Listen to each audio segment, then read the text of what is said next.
siguiente. Recuerdo que siendo párroco en Zumárraga, pues una familia que tenía a un hijo, ¿no?, con profundos problemas de adicción a la heroína, era heroinómano, me pidió que intentase ayudarles para ver si convencían al chico, ¿no?, pues de ir al Proyecto Hombre, al programa de Proyecto Hombre para luchar contra la adicción y romper, ¿no?, con esa adicción. Y bueno, pues obviamente, ¿no?, pues la familia sufría al máximo.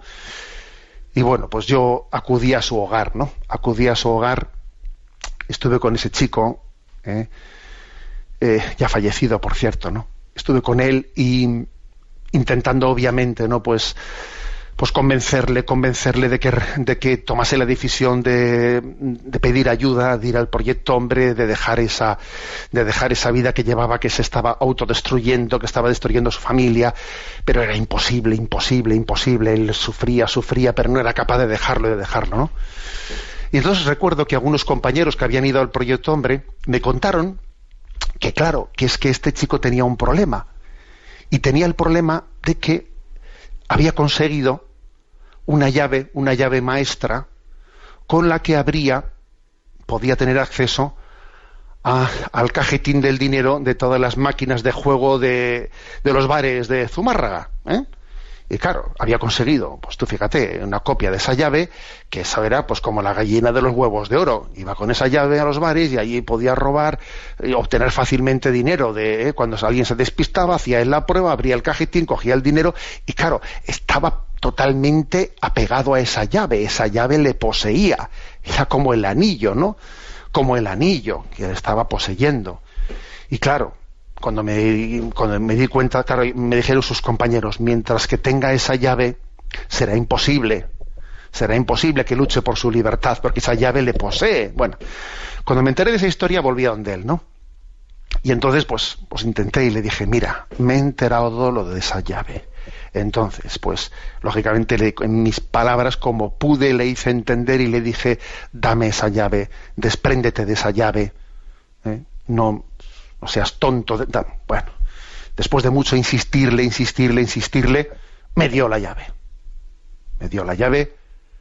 Y además, bueno, pues y se fue al Proyecto Hombre, ¿no? Yo hice, y de repente, bueno, pues veo que fue al Proyecto Hombre, pero seguía recayendo a pesar de haber ido al Proyecto Hombre cada vez que regresaba a casa. Entonces yo decía, a ver, aquí hay esto, ¿cómo es posible, no? Y hice la prueba de la llave y dice, pues si la llave sí abre las máquinas, pues si me ha dado la llave verdadera, pero resulta que tenía una copia. Bueno, me enteré que tenía una copia y le dije, dame la llave. Bueno, me dio la llave y bueno, hice la prueba y él seguía recayendo, ¿no? Hice la prueba y nada, la llave que me había dado no era verdadera.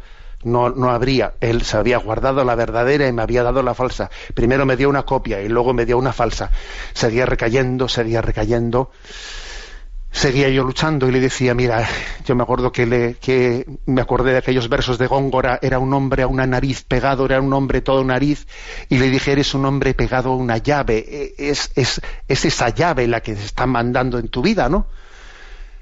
Y así yo luchaba y, bueno, pues pasaba ratos con él, ¿no?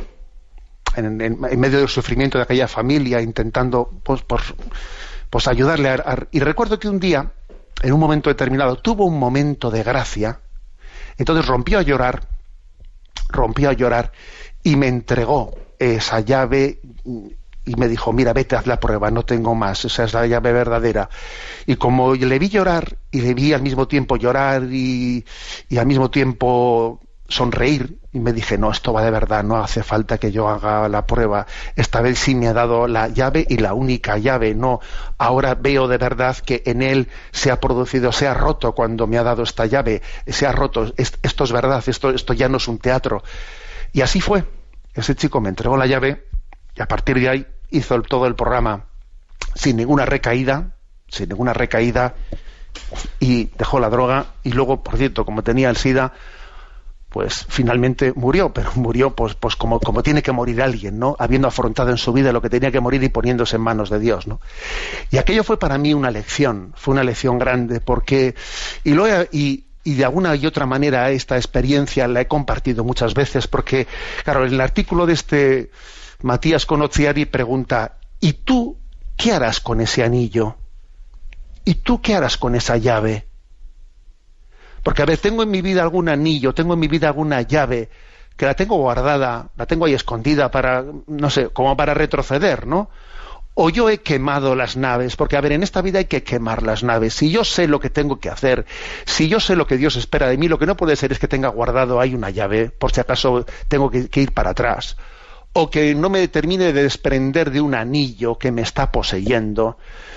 El Evangelio dice, no, si tu ojo te hace caer, sácatelo, que más vale ir al reino de Dios tuerto que al infierno con los dos ojos.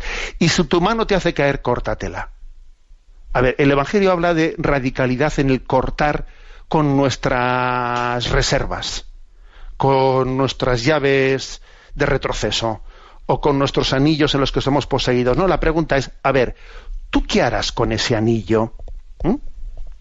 Es una pregunta, ¿no? Todo una pregunta. Yo tengo ese anillo, yo tengo esa llave. ¿Hay algo con lo que yo debiera de romper? ¿Hay algún teléfono en mi agenda, en la agenda de mi móvil, que yo debiera de borrar definitivamente? Y porque se ha acabado, porque yo sé que tengo ahí pues ciertas relaciones que si yo me veo con ellas no me hacen bien. ¿Hay teléfonos que yo debiera de borrar?